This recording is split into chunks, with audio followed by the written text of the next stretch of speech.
শেখ হাসিনাকে ফেরত দিতে দিল্লিকে ঢাকার চিঠি। পররাষ্ট্র ও স্বরাষ্ট্র উপদেষ্টার আশাবাদ, যুক্তরাজ্যে টিউলিপকে জিজ্ঞাসাবাদ। ভারতে বসে বাংলাদেশে অস্থিরতার কঠোর শাস্তির হুঁশিয়ারি তথ্য উপদেষ্টার। কোনোভাবেই রোকা যাচ্ছে না মূল্যস্ফীতি, জানিয়েছেন পরিকল্পনা উপদেষ্টা।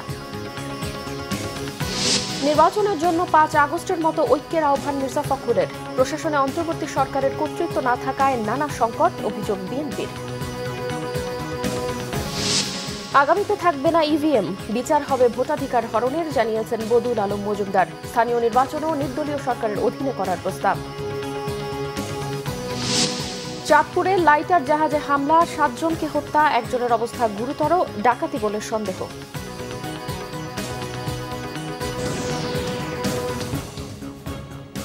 দেখছিলেন ক্রাউন সিমেন্ট সংবাদ শিরোনাম। ছাত্র জনতার আন্দোলনে ভারতে পালিয়ে যাওয়া সাবেক প্রধানমন্ত্রী শেখ হাসিনাকে ফেরাতে দিল্লিকে চিঠি দিয়েছে ঢাকা। পররাষ্ট্র উপদেষ্টা মোহাম্মদ তৌহিদ হোসেন জানান, শেখ হাসিনাকে বিচারের মুখোমুখি করতে বাংলাদেশ ফেরত চাইছে বলে জানানো হয়েছে ভারতকে।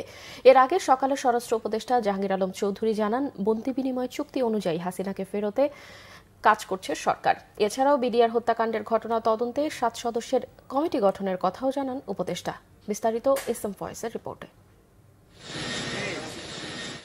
গত 5 আগস্ট ভারতে পালিয়ে যাওয়ার পর থেকে সেখানে আছেন আওয়ামী লীগ সভাপতি শেখ হাসিনা। আওয়ামী লীগের সিনিয়র নেতাদের কয়েকজন গ্রেপ্তার হলেও অধিকাংশই এখনও আত্মগোপনে। ছাত্র জনতার আন্দোলনের বিরুদ্ধে আওয়ামী লীগ সরকারের দমন পীড়নের ঘটনায় গণহত্যার বিচার হচ্ছে আন্তর্জাতিক অপরাধ ট্রাইব্যুনালে। এমন বাস্তবতায় দেশ থেকে পালিয়ে যাওয়া শেখ হাসিনাকে ফেরাতে দিল্লিকে চিঠি দিয়েছে ঢাকা। সোমবার বিকালে পররাষ্ট্র উপদেষ্টা মোহাম্মদ তৌহিদ হোসেন সাংবাদিকদের জানান, সাবেক প্রধানমন্ত্রীকে বাংলাদেশে আনতে কূটনৈতিক তৎপরতা শুরু করেছে অন্তর্বর্তীকালীন সরকার। আমরা তাকে যে চাওয়া হচ্ছে ফেরত বিচার ব্যবস্থার জন্য সেটা জানিয়েছি।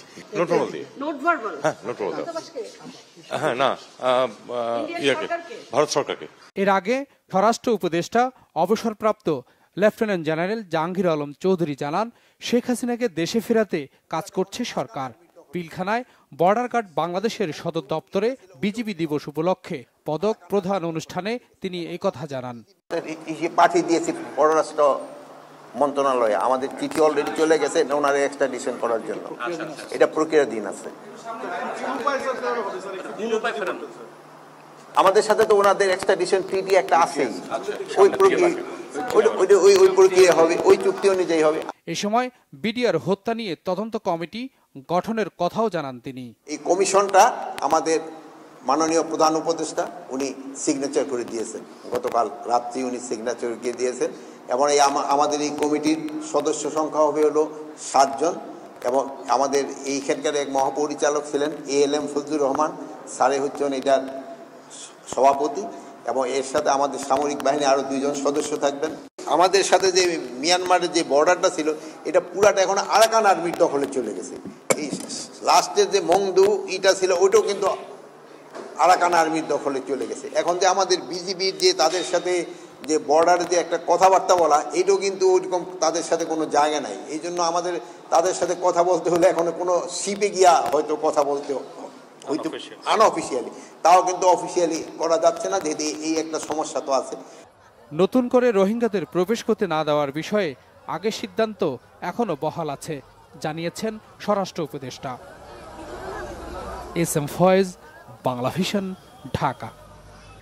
বাংলাদেশের একটি পারমাণবিক শক্তি প্রকল্প থেকে নিজের পরিবারকে প্রায় 400 কোটি পাউন্ড আত্মসাৎ করতে সহায়তার অভিযোগে যুক্তরাজ্যে টিউলিপ সিদ্দিকীকে জিজ্ঞাসাবাদ করা হয়েছে। গেল বৃহস্পতিবার টিউলিপকে এই বিষয়ে জিজ্ঞাসাবাদ করা হলে বিষয়টি প্রকাশ্যে আসে রবিবার। ব্রিটিশ সংবাদ মাধ্যমের প্রতিবেদনে রূপপুরের ওই প্রকল্প থেকে শেখ হাসিনার পরিবার ও তার মন্ত্রীদের বিরুদ্ধে 3.9 বিলিয়ন পাউন্ড সরিয়ে নেয়ার অভিযোগের কথা উল্লেখ করা হয়। এই বিষয়ে তদন্তে নাম এসেছে শেখ হাসিনার বোনের মেয়ে ও যুক্তরাজ্যের ক্ষমতাসীন লেবার পার্টির মিনিস্টার টিউলিপ সিদ্দিকীর। ফলে যুক্তরাজ্যের ক্যাবিনেট অফিসের একটি টিম টিউলিপকে জিজ্ঞাসাবাদ করে। বর্তমানে টিউলিপ সিদ্দিকী লেবার পার্টির economic secretary to the treasury and city minister হিসেবে দায়িত্ব পালন করছেন। তার কাজ যুক্তরাজ্যের অর্থবাজারের ভেতরের দুর্নীতি সামাল দেয়া। ভারতে বসে বাংলাদেশকে অস্থিতিশীল করার কথা যারা ভাবছে তাদের দেশে এনে শাস্তির মুখোমুখি করার হুঁশিয়ারি দিয়েছেন তথ্য ও সম্প্রচার উপদেষ্টা নাহিদ ইসলাম। এদিকে জুলাই আগস্ট হত্যাকাণ্ডের বিচারকে অগ্রাধিকার এবং হতাহতদের পরিবারকে পুনর্বাসনের আশ্বাস দিয়েছেন প্রধান উপদেষ্টার প্রেস সচিব শফিকুল আলম। বিস্তারিত নাবিল জাহাঙ্গীরের রিপোর্টে। 5 আগস্ট শেখ হাসিনার সরকারের পতনের দিনেও নির্বিচারে ছাত্র জনতার ওপর গুলি চালায় পুলিশ। উত্তরার আজমপুরে গুলিতে আহত হয় 12 বছরের শিশু আরাফাত। 4 মাস চিকিৎসাধীন থাকার পর ঢাকার সিএমএইচ হাসপাতালে রবিবার মৃত্যু হয় তার। সোমবার বিকেলে কেন্দ্রীয় শহীদ মিনারে আরাফাতের নামাজে জানাজা অনুষ্ঠিত হয়।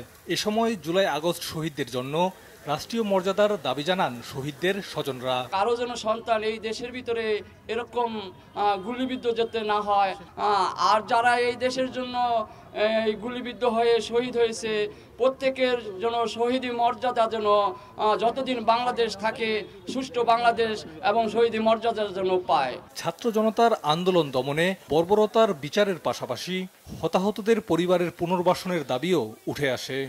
এখনো দিল্লি থেকে ষড়যন্ত্র চলছে, আপনারা জানেন। এই ষড়যন্ত্র আমাদের ঐক্যবদ্ধভাবে মোকাবেলা করতে হবে।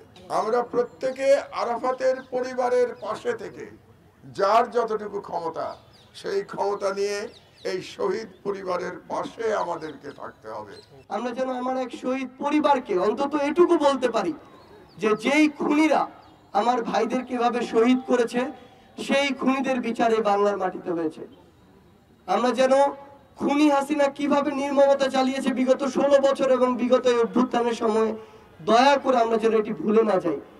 জানাজায় অংশ নেন তথ্য ও সম্প্রচার উপদেষ্টা এবং প্রধান উপদেষ্টার প্রেস সচিব শফিকুল আলম জানান, জুলাই হত্যাকাণ্ডের বিচারকে অগ্রাধিকার দিচ্ছে সরকার। নাহিদ ইসলাম বলেন, শেখ হাসিনাকে দেশে ফিরিয়ে এনে বিচারের মুখোমুখি করা হবে। যারা ইন্ডিয়াতে আশ্রয় নিয়েছে এবং ভাবছে যে বাংলাদেশকে তারা বাইরে থেকে অস্থিতিশীল করবে, তাদেরকে বলবো যে বিচারের সম্মুখীন হওয়ার জন্য মানসিকভাবে প্রস্তুতি নিন। শেখ হাসিনা বাংলাদেশে আসবে কেবলমাত্র বিচারের মুখোমুখি হওয়ার জন্য, ফাঁসির কাস্টে ঝোলার জন্য। বাংলাদেশ যতদিন আছে, বাংলাদেশের যত রকমের গভর্নমেন্ট আছে, এইটা হবে আমাদের টপ প্রায়োরিটি। যেই আসুক এই প্রত্যেকটা খুনের বিচার হবে। 4 বছরের ছেলেকে মেরেছে, 12 বছরের আরাফাত মেরেছে, সে 5টার সময় ওইখানে আসছে, সেখানে গুলি করে তোরা পূর্ব থানার থেকে গুলি করে তাকে মেরে ফেলেছে। জানাজা শেষে শহীদ মিনার থেকে রাজু ভাস্কর্য পর্যন্ত মিছিল করে বৈষম্য বিরোধী ছাত্র আন্দোলন।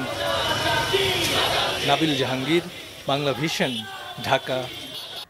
পরিকল্পনা উপদেষ্টা ওয়াহিদুদ্দিন মাহমুদ বলেছেন, রেমিটেন্স ও বৈদেশিক লেনদেনে ভারসাম্যে স্বস্তি ফিরলেও কোনোভাবেই মূল্যস্ফীতি নিয়ন্ত্রণ করা যাচ্ছে না। এ বিষয়ে সরকার সর্বাত্মক চেষ্টা করছে বলেও জানান তিনি। গ্যাসের মজুত থাকা সত্ত্বেও আগের সরকারগুলো কেন এলএনজি ও কয়লা আমদানিতে ঝুঁকেছিলেন এমন প্রশ্নও তার। একনেক সভায় বাতিল হয় মৌলভীবাজারে বঙ্গবন্ধু শেখ মুজিব সাফারি পার্ক প্রকল্প।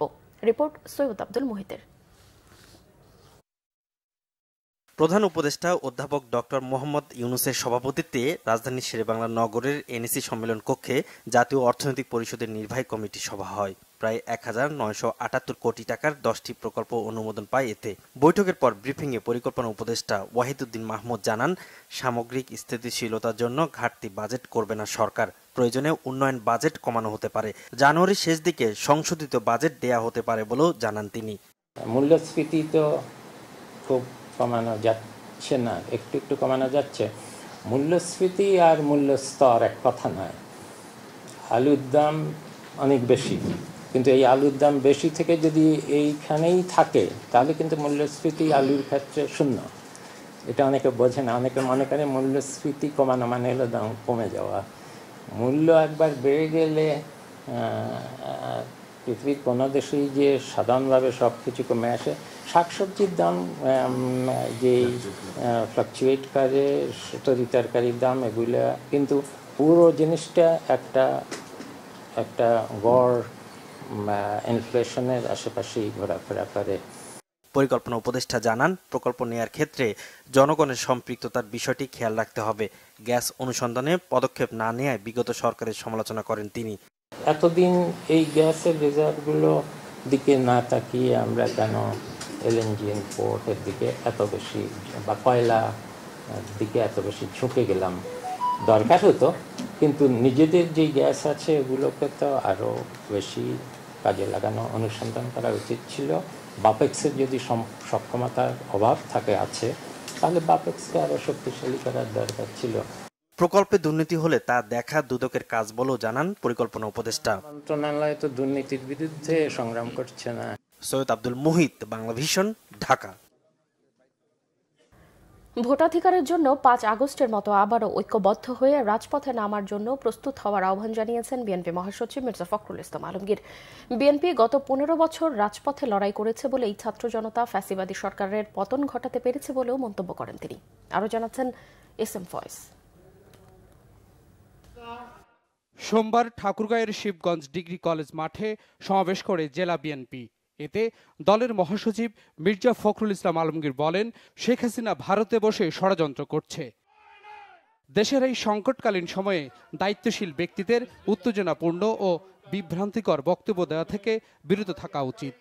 বিএনপি নির্বাচনের মাধ্যমে জনগণের ক্ষমতা প্রতিষ্ঠা করতে চায়। দেশের জন্য প্রয়োজনে আরেকটা লড়াই হবে বলেও মন্তব্য করেন তিনি। আপনারা কি সত্যি সত্যি পরিবর্তন চান, নাকি আবার ওই আওয়ামী লীগের নৌকাতে ফিরে যেতে চান নাকি? তাহলে কিন্তু ওই যেমন 5ই আগস্ট সবাই মিলে রাস্তায় নামছিলেন, তাহলে আবারও সেই মতো ঐক্যবদ্ধ হয়ে রাস্তায় নামতে হবে।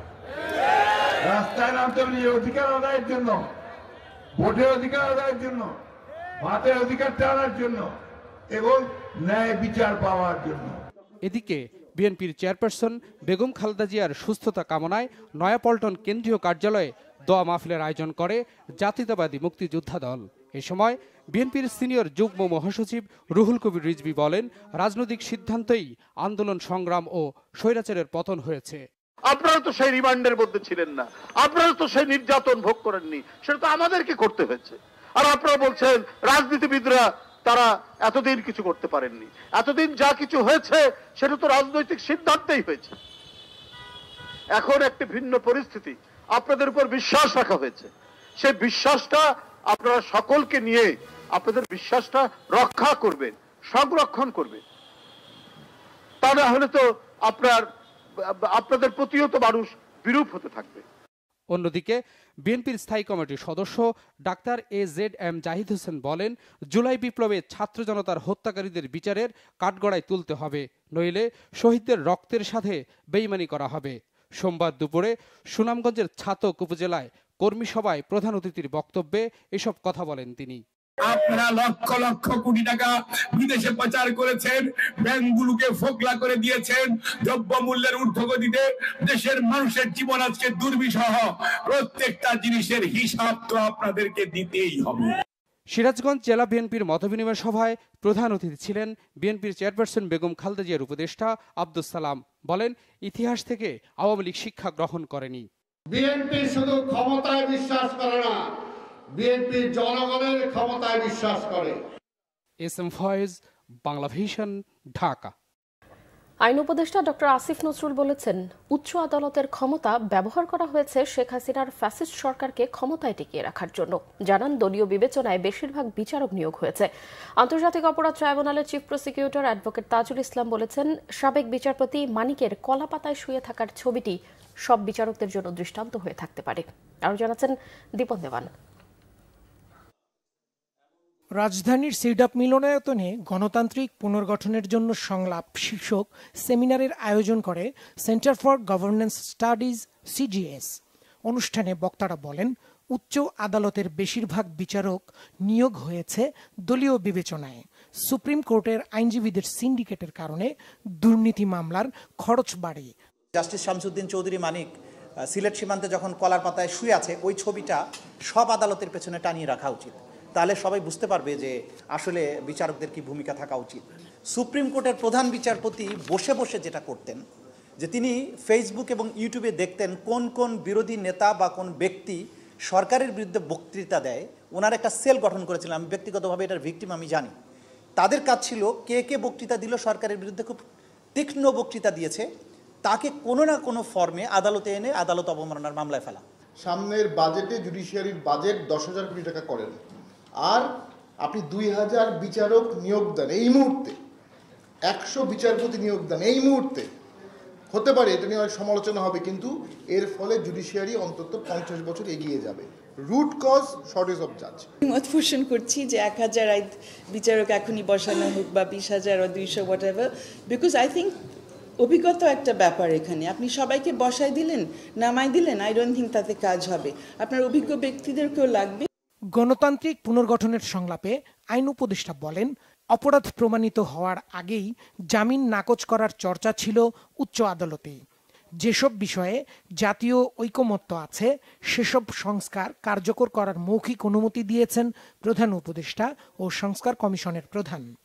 উচ্চ আদালতের এই ক্ষমতা ব্যবহার করা হয়েছে শেখ হাসিনার ফ্যাসিস্ট শাসনামলকে শক্তিশালী করার জন্য, ওই নির্যাতন যন্ত্রকে আরো নির্মম করার জন্য, সাধারণ মানুষের অধিকার হরণ করার জন্য। দেশে 5 বছর পর পর নির্বাচন হলে, জনগণের রায় প্রকৃতভাবে প্রতিফলিত হলে বাংলাদেশে যে অত্যাচারী দলগুলো আছে, শাসক দলগুলো, তারা এতটা অত্যাচারী হতে পারে না। এটা আমরা 91-এ দেখেছি, 96-এ দেখেছি, 2001-এ দেখেছি। আদালতে যদি হয় সবচেয়ে দুর্নীতিগ্রস্ত, সবচেয়ে পলিটিক্যাল পার্টির প্রতি সবচেয়ে লয়াল, সবচেয়ে দলবাজ, তাহলে এই নিম্ন আদালত স্বাধীনতা দিয়ে আপনি কি করবেন? ঠিক না? তাহলে প্রথম আমাকে ফিক্স করতে হবে উচ্চ আদালত। উচ্চ আদালত ফিক্স করতে হলে প্রথম যেটা করতে হবে সেটা হচ্ছে নিয়োগটা ঠিক করতে হবে। নিয়োগের সময় যদি জয় বাংলা বা জিন্দাবাদ বলা লোক শুধুমাত্র বিচারক হবে এটা নিশ্চিত হয়ে যায়, তখন তো আর ওই উচ্চ আদালতের কাছে আপনি কিছু আশা করতে পারেন না। বিচার বিভাগ সংস্কার একটি চলমান প্রক্রিয়া, সংস্কার ছাড়া কোনো গতি নেই বলেও মন্তব্য করেন আইন উপদেষ্টা। দীপন দেওয়ান, বাংলা ভিশন, ঢাকা। আলাদা মামলায় সাবেক আইনমন্ত্রী আনিসুল হক, সাবেক প্রধানমন্ত্রী শেখ হাসিনার বেসরকারি শিল্প ও বিনিয়োগ বিষয়ক উপদেষ্টা সালমান এফ রহমান সহ 8 জনকে গ্রেফতার দেখিয়ে কারাগারে পাঠিয়েছে আদালত। পুলিশের আবেদনের প্রেক্ষিতে ঢাকার চিফ মেট্রোপলিটন ম্যাজিস্ট্রেট আদালতে সকালে এই আদেশ দেন। মামলাগুলো হলো হত্যা চেষ্টা, হত্যা ও অপহরণের। গ্রেফতার দেখানো অন্য 6 জন হলেন জাতীয় সমাজতান্ত্রিক দল জাসদের সভাপতি ও সাবেক মন্ত্রী হাসানুল হক ইনু, বাংলাদেশের ওয়ার্কার্স পার্টির সভাপতি ও সাবেক মন্ত্রী রাশেদ খান মেনন, সাবেক তথ্য ও যোগাযোগ প্রযুক্তি প্রতিমন্ত্রী জুনায়েদ আহমেদ পলক, সাবেক সংসদ সদস্য সাদেক খান, পুলিশের সাবেক মহাপরিদর্শক চৌধুরী আব্দুল্লাহ আল মামুন ও ন্যাশনাল টেলিকমিউনিকেশন মনিটরিং সেন্টারের সাবেক মহাপরিচালক মেজর জেনারেল জিয়াউল আহসান।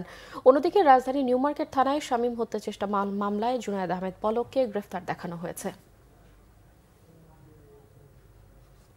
আগামী নির্বাচনে ইলেকট্রনিক ভোটিং মেশিন ইভিএম থাকবে না বলে জানিয়েছেন নির্বাচন সংস্কার কমিশনের প্রধান বদিউল আলম মজুমদার। অতীতে যারা নির্বাচনী অপরাধ করেছে তাদেরও শাস্তির মুখোমুখি করার কথাও বলেন তিনি। রাজধানীতে এক গোলটেবিল আলোচনায় এরকম বেশ কিছু অগ্রাধিকার ভিত্তিক প্রতিবেদন পেশ করে সুশাসনের জন্য নাগরিক সুজন। একই ব্যক্তি দুবার প্রধানমন্ত্রী পদে থাকতে পারবেন না বলেও সুপারিশ করা হয়েছে।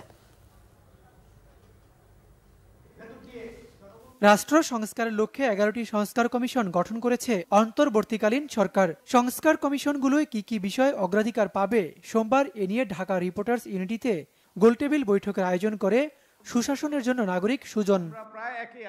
আলোচনায় অংশ নেন 2টি সংস্কার কমিশনের প্রধান সহ নাগরিক সমাজের প্রতিনিধিরা। নির্বাচন কমিশন নিয়োগ আইন বাতিল করে রাজনৈতিক দলগুলোর ঐক্যমতের ভিত্তিতে নতুন করে নির্বাচন কমিশন নিয়োগ আইন প্রণয়নের কথা উঠে আসে আলোচনায়। প্রধানমন্ত্রী ও রাষ্ট্রপতির ক্ষমতার ভারসাম্য আনা ও জাতীয় নির্বাচন তত্ত্বাবধায়ক সরকারের অধীনে অনুষ্ঠানের প্রস্তাব তুলে ধরা হয় সুজনের পক্ষ থেকে। স্থানীয় সরকার নির্বাচনও হবে নির্দলীয় সরকারের অধীনে। এমপির হস্তক্ষেপ, এখানে এমপি শুধু না, যারা নির্বাচিত হচ্ছেন পরিষদের member, council member, city corporation, পৌরসভায়, ইউনিয়ন পরিষদ, উপজেলা পরিষদ, জেলা পরিষদের মধ্যে কাউন্সিলর সিস্টেম প্রবর্তন করা হবে, মানে মেম্বার সিস্টেম, ওয়ার্ড সিস্টেম। এতে করে ওয়ার্ডের যারা মেম্বার হবেন তারা কিন্তু নির্বাহী না, ঠিক একই রকমভাবে এমপিরাও নির্বাহী না, নির্বাহী ক্ষমতা তারা এক্সারসাইজ করবেন না। এবার তো অন্তর্বর্তীকালীন সরকারের অধীনে নির্বাচন হবে, কিন্তু ভবিষ্যতে যখন তত্ত্বাবধায়ক সরকারের অধীনে নির্বাচন হবে, দুটো নির্বাচনই যেন তত্ত্বাবধায়ক সরকারের অধীনে হয়, স্থানীয় এবং জাতীয় নির্বাচন। আগামীতে নির্বাচনে ইভিএম ব্যবস্থা ফিরবে না, বরং যারা ইভিএম প্রবর্তন করেছিলেন তাদের বিরুদ্ধে ব্যবস্থা নেওয়ার সুপারিশ করেছে সুজন। নো ইভিএম, বরং ইভিএম যারা করেছে তাদের তদন্ত হওয়া উচিত। নির্বাচনী দায়িত্ব যারাই পালন করেছে এই গত কয়েকটা নির্বাচনে, তারা কিন্তু 2 থেকে 7 বছরের কারাদণ্ড, অর্থদণ্ড পাওয়ার কথা। নির্বাচনে মনোনয়ন, বাণিজ্য ও স্থানীয় সরকার নির্বাচনে সংসদ সদস্যদের হস্তক্ষেপ বন্ধেরও সুপারিশ করা হয়েছে। ওবায়দুল্লাহ মামুন, বাংলা ভিশন, ঢাকা। চাঁদপুরের হাইমচরে নীলকমল এলাকায় মেঘনা নদীতে থেমে থাকা একটি জাহাজ থেকে 7 জনের লাশ উদ্ধার করা হয়েছে। সোমবার দুপুরে এসব মরদেহ উদ্ধার করা হয়। জাহাজটির নাম MV আল বাখেরা। একটি নোঙর করা অবস্থায় ছিল। এতে ডাকাতরা হামলা চালিয়েছে বলে প্রাথমিকভাবে ধারণা করছে পুলিশ। চাঁদপুর নৌপুলিশের পুলিশ সুপার সৈয়দ মুশফিকুর রহমান জানিয়েছেন, সবাইকে দেশীয় অস্ত্র দিয়ে হত্যা করা হয়েছে। 3 জনকে উদ্ধার করা হয় রক্তাক্ত অবস্থায়। তাদের মধ্যে হাসপাতালে মারা যান আরও 2 জন। অন্যজনের অবস্থাও গুরুতর। নৌযানটিতে 8 জন কর্মী ছিলেন। চট্টগ্রাম থেকে সার নিয়ে সিরাজগঞ্জ যাচ্ছিল জাহাজটি। এর মালিক মেসার্স HP এন্টারপ্রাইজ। ঘাতকদের ধরতে অভিযান চালাচ্ছে নৌপুলিশ ও কোস্টগার্ড। মাত্র 8 মাস সংসদ সদস্যের দায়িত্ব পালনের মধ্যেই 1000 কোটি টাকার সম্পদ গড়েছেন 2024-এর ডামি নির্বাচনের একাধিক MP ও মন্ত্রী। অর্থ পাচার ও অবৈধ সম্পদ অর্জনের অপরাধে আওয়ামী লীগের 2 মন্ত্রী ও 2 MPর বিরুদ্ধে মামলা করেছে দুদক। সাবেক খাদ্যমন্ত্রী, দুর্যোগ ও ত্রাণ প্রতিমন্ত্রী, সিরাজগঞ্জ 2 ও বরগুনা 2 আসনের MPরা 1000 কোটি টাকার অবৈধ সম্পদের পাহাড় গড়েছেন। রিপোর্ট ফরুক বাবুর। অর্থ লোপাটের জন্য 2015 সালে ব্রাজিল থেকে 400 কোটি টাকার পচা গম আমদানি করে খাদ্যমন্ত্রী হিসেবে বিতর্কের জন্ম দেয়া কামরুল ইসলাম। তার বিরুদ্ধে অনিয়মের সত্যতা পেয়ে মামলা করেছে দুদক। বিদেশে টাকা পাচার ও অবৈধভাবে দেশ বিদেশে সম্পদ গড়ে তুলেছেন কামরুল ইসলাম। তার স্ত্রী, ছেলে ও মেয়ের সম্পদের গরমিল থাকায় তাদের বিরুদ্ধেও আইনি পথে হেঁটেছে দুদক। তিনি 6,29 লক্ষ টাকারও বেশি গাতোয়াইরুসের সাথে সম্পদ অর্জন করার অপরাধে এবং উক্ত সম্পদ স্থানান্তর, রূপান্তর, হস্তান্তর সহ 15টি ব্যাংক হিসাবে 21,18 লক্ষ টাকারও বেশি টাকা অস্বাভাবিক লেনদেনের অভিযোগে এটি মামলা রুজু করা হয়েছে। শেখ হাসিনার সবশেষ মেয়াদে প্রথমবারের মতো সংসদ সদস্য হন দুর্যোগ ও ত্রাণ মন্ত্রণালয়ের সাবেক প্রতিমন্ত্রী মুহিবুর রহমান মুহিব। 23টি ব্যাংকে 23 কোটি টাকার বেশি সন্দেহজনক লেনদেন করেন সাবেক এই মন্ত্রী। তার স্ত্রীর ব্যাংক হিসাব থেকেও হয়েছে অবৈধ লেনদেন। 23,72 লক্ষ টাকারও বেশি টাকা লেনদেন সহ মানি লন্ডারিংয়ের সম্পৃক্ত অপরাধ, দুর্নীতি ও ঘুষ সংগঠনের মাধ্যমে উক্ত অসাধু উপায়ে অর্জিত সম্পদ হস্তান্তর, রূপান্তর এবং স্থানান্তরের অপরাধে এটি মামলা রুজু করা হয়েছে। একই অবস্থা 2024 সালের ডামি নির্বাচনে জয়লাভ করা সিরাজগঞ্জ 2 আসনের MP জান্নাতারা হেননি। মাত্র 8 মাস সংসদ সদস্যের দায়িত্ব পালনের মধ্যেই 2000 কোটি টাকার বেশি সম্পদ গড়েছেন তিনি। তার স্বামীর সম্পদও বেড়েছে বিদ্যুৎ গতিতে। একবার MP হয়েই বগুড়া 2 আসনের শওকত হাসানুর রহমান রিমন বনে যান কোটি কোটি টাকার মালিক। দশম জাতীয় সংসদের এই MP ও তার স্ত্রীর সম্পদের পাহাড়ের তথ্য পেয়েছে দুদক। অর্থ পাচার করেছেন বাংলাদেশ ব্যাংকের সাবেক ডেপুটি গভর্নর SK সুর। অবৈধ অর্থ অর্জন ও পাচারের সত্যতা পাওয়ায় মামলা হয়েছে তার স্ত্রী ও মেয়ের বিরুদ্ধেও। ফরুক বাবু, বাংলা ভিশন, ঢাকা। টঙ্গীতে তাবলিগ জামায়াতের দুপক্ষের সহিংসতার ঘটনায় গ্রেফতারকৃতদের নিঃশর্ত মুক্তি ও বিচার বিভাগীয় তদন্তের দাবি জানিয়েছে তাবলিগ জামায়াতের মাওলানা সাদপন্থীরা। দুপুরে ঢাকা রিপোর্টার্স ইউনিটিতে এক সংবাদ সম্মেলনে মাওলানা সাদ কান্দালভির অনুসারীদের নামে মামলা প্রত্যাহার, কারাবন্দী মুয়াজ বিন নূরকে নিঃশর্ত মুক্তি দেওয়ার আহ্বান জানান সাদপন্থীরা। এছাড়াও তাবলিগের যে কোনো বিষয়ে হেফাজত বা জোবায়েরপন্থী বা এক পক্ষের সঙ্গে বসে নয়, সকল পক্ষের সঙ্গে আলোচনা করে সিদ্ধান্ত নিতে সরকারের প্রতি আহ্বান জানান তারা। মাওলানা সাদপন্থীদের অভিযোগ, সারা দেশে হেফাজতপন্থী ও পন্থীরা নিজামুদ্দিনের অনুসারীদের উপর হামলা করেছে।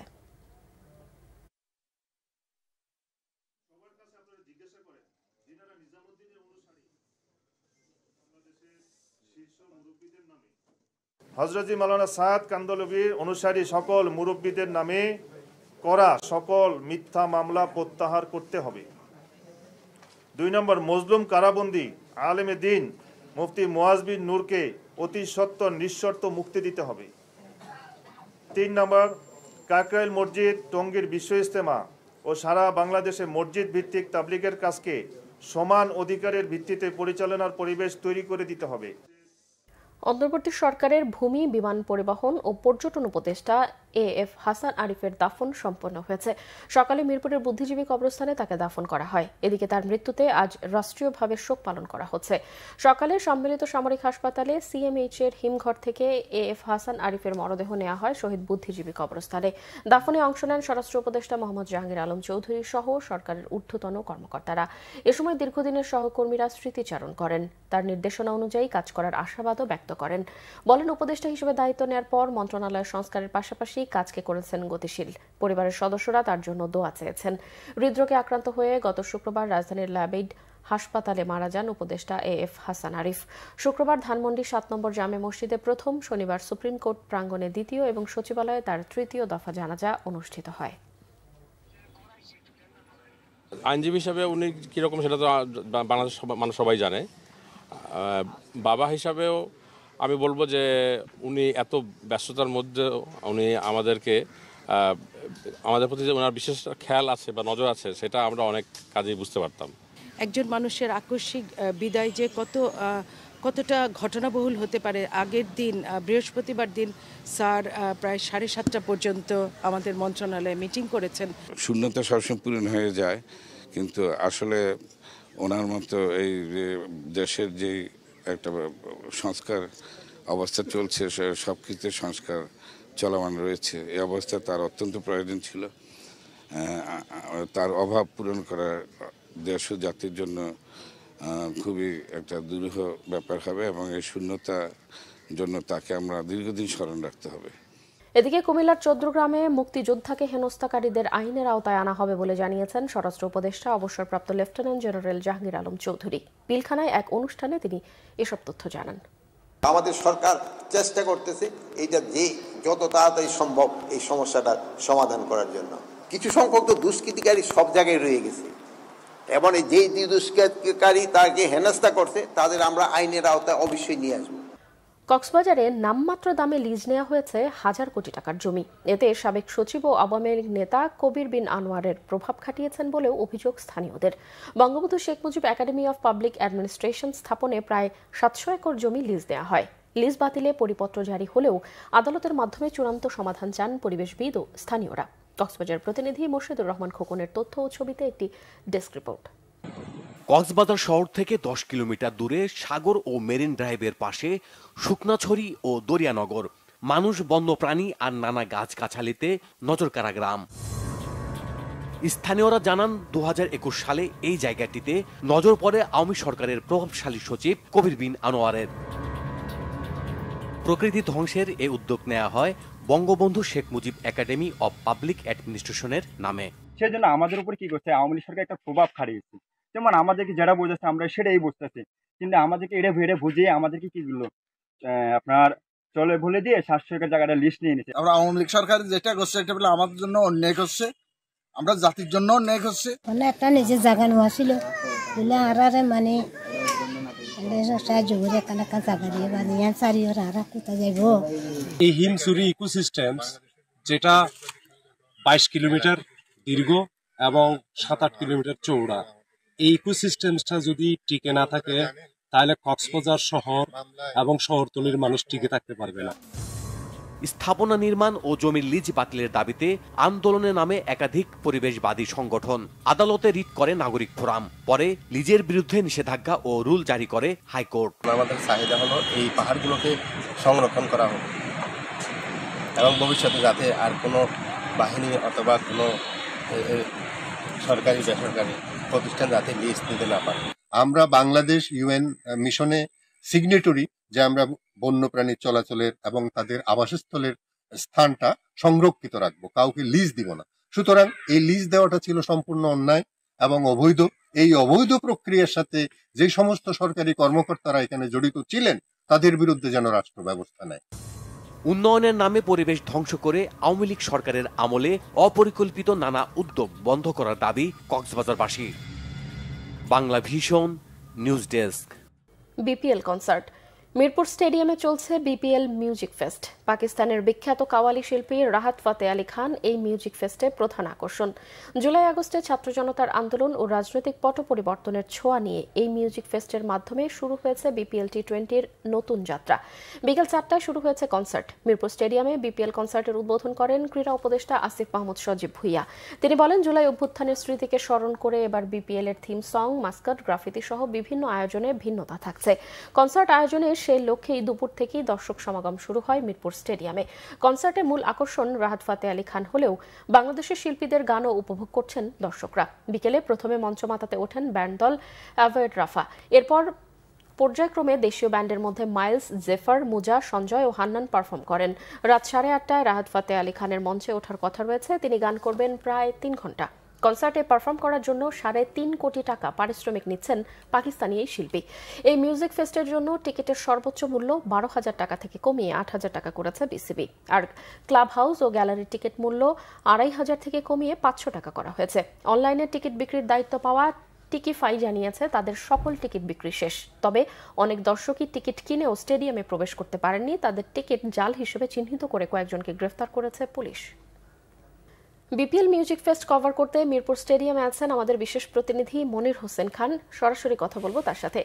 মনির, বিপিএল মিউজিক ফেস্টের দর্শকরা কেমন এনজয় করছে কনসার্ট, এবং বড় বাজেটের এই কনসার্ট নিয়ে কিছু নেতিবাচক কথাও শোনা যাচ্ছে? কনক, আপনি জানেন যে বিপিএল এর আগে প্রতিটা টি20 টুর্নামেন্টের আগে কিন্তু এই ধরনের কনসার্ট শুধু বাংলাদেশে না, সব দেশেই হয়ে থাকে। এখানে আসলে দুইটা বিষয়, একটা হচ্ছে কনসার্ট আর একটা হচ্ছে বিপিএল এর খেলা নিয়ে, যে বিপিএল এর খেলাটাকে আরো দর্শকমুখী করার জন্য যে আয়োজন, সেইটা নিয়ে। যদি কনসার্টের কথা বলি, এই কনসার্টের মূল আকর্ষণ হচ্ছে রাহাত ফতে আলী খান। তাকে দেখার জন্য আজকে দুপুর থেকে কিন্তু আমরা দেখছি প্রচুর মানুষ মিরপুরের ভিড় করছেন। অনেকেই 2:30টার দিকে গেট খোলা হয়েছে, তখন থেকেই এসে পড়েছেন। রাহাত ফতে আলী খান এখনও ওঠেননি, উঠবেন কিছুক্ষণের মধ্যে, হয়তো তাকে স্টেজে দেখা যাবে। তার আগে মানুষের কিন্তু প্রচুর আমরা দর্শকদের সমাগম দেখতে পেয়েছি। অনেকেই আবার অনেক ধরনের সমস্যার সম্মুখীন হয়েছেন। কারো এখানে আমরা কালোবাজারি, টিকিট কালোবাজারি যেটা প্রতিনিয়ত হয়, সেটাও দেখেছি। আবার অনেকে টিকিট এনেও, অনলাইনে টিকিট কেটেও কিন্তু তারা ভিতরে ঢুকতে পারছেন না। ফেক টিকিটের একটা ঝামেলায় পড়েছেন।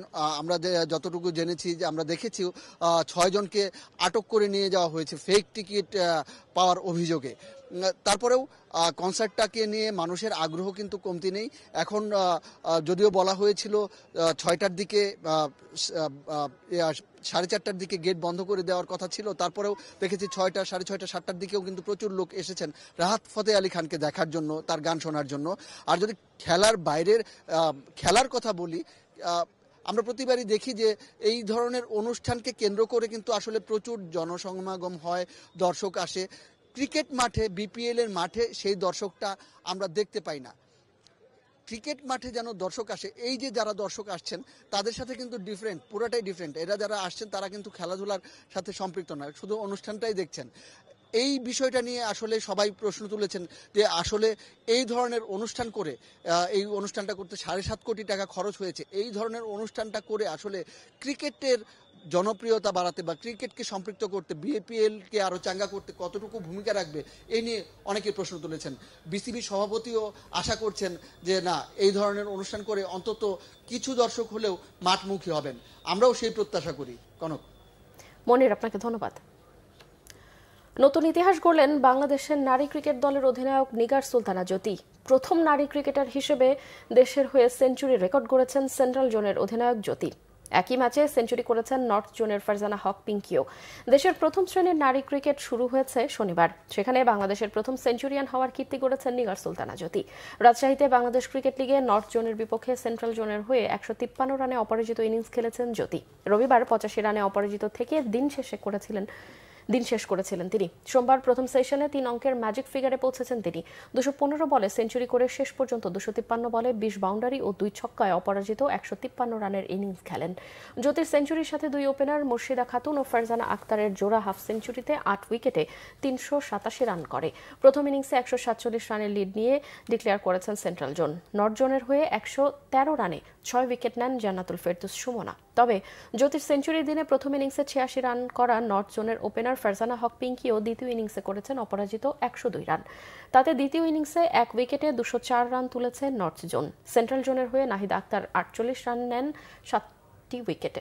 এদিকে শনিবার সেঞ্চুরির সম্ভাবনা জাগিয়েও ইস্ট জোনের শারমিন আক্তার আউট হয়েছে ৮৮ রানে এবং পরের দিন একই ম্যাচে সাউথ জোনের আয়েশা রহমান ৯৪ রানে আউট হয়েছেন, মিস করেছেন সেঞ্চুরির সুযোগ। সংবাদ শেষ করব ক্রাউন 7 শিরোনামগুলো আরও একবার জানিয়ে।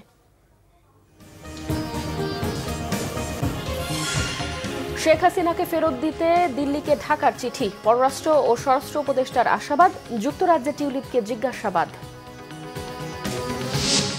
ভারতে বসে বাংলাদেশে অস্থিরতার কঠোর শাস্তির হুঁশিয়ারি তথ্য উপদেষ্টার, কোনোভাবেই রোকা যাচ্ছে না মূল্যস্ফীতি, জানিয়েছেন পরিকল্পনা উপদেষ্টা। নির্বাচনের জন্য ৫ আগস্টের মতো ঐক্যের আহ্বান মির্জা ফখরুলের, প্রশাসনে অন্তর্বর্তী সরকারের কর্তৃত্ব না থাকায় নানা সংকট, অভিযোগ বিএনপির।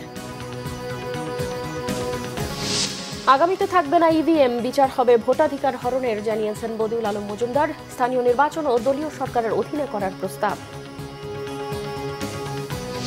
চাঁদপুরে লাইটার জাহাজে হামলা, ৭ জনকে হত্যা, একজনের অবস্থা গুরুতর, ডাকাতি বলে সন্দেহ।